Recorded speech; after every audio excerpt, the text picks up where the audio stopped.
Assalamualaikum warahmatullahi wabarakatuh. Saya Nadia Salsabila ingin menjelaskan tentang sumber daya alam yang dapat diperbarui. Nah, yang kalian ketahui, sumber daya alam adalah dua, dapat diperbarui dan tidak dapat diperbarui. Di sini saya akan menjelaskan sedikit tentang sumber daya alam yang dapat diperbarui.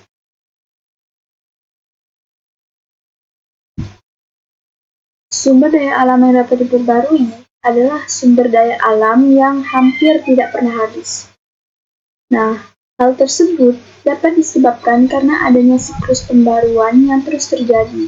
Misalnya, keberadaan air yang selalu tetap ada karena daur hidrologi. Jadi, yang dimaksud sumber daya alam yang dapat diperbarui itu adalah sumber daya alam yang terus-menerus meningkat dan terus bertumbuh. Misalnya seperti hewan yang selalu berkembang biak dan juga tumbuh. Nah, tumbuhan dapat diperbarui adalah seperti tumbuhan pangan, perkebunan, dan hutan. Tumbuhan dapat diperbarui karena dapat tumbuh dan berkembang biak, sehingga jumlah dapat tetap terjaga atau bahkan bertambah. Nah, jadi tumbuhan dapat diperbarui ini seperti yang sehari-hari kita ada di perkebunan. Nah, pangan di perkebunan ini selalu terjaga dan tumbuhannya selalu berkembang biak. Maka dari itu, tumbuhan yang dapat diperbarui banyak ditemukan di perkebunan atau hutan.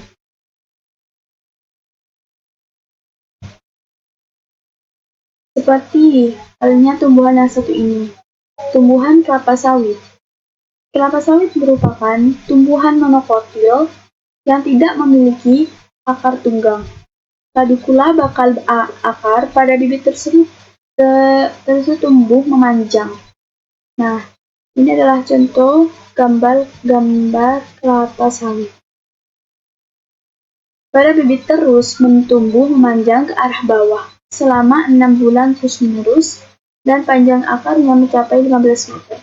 Nah, jadi di sini tumbuhan kelapa sawit ini akarnya akan terus memanjang sampai mencapai 15 meter.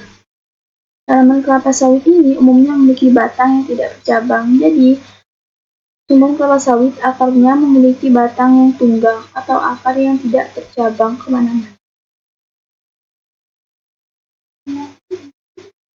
Beberapa manfaat yang dimiliki oleh kelapa sawit adalah selain diolah sebagai minyak, kelapa sawit juga kerap digunakan sebagai bahan untuk pembuatan kosmetik, sabun, pasta gigi, lilin, pelumas, dan tinta.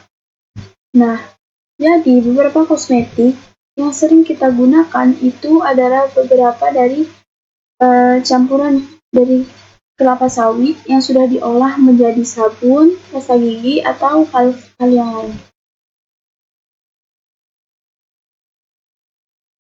Nah, beberapa olahan yang terbuat dari kelapa sawit, seperti santan, minyak kelapa, tepung kelapa, nata de coco, dan lain-lain. Selain itu, kelapa juga dapat diolah menjadi kerajinan. Nah, bukan kelapa sawit, banyak diperbarui seperti menjadi santan. Kelapa sawit juga bisa hanya menjadi nata de coco dan lain sebagainya.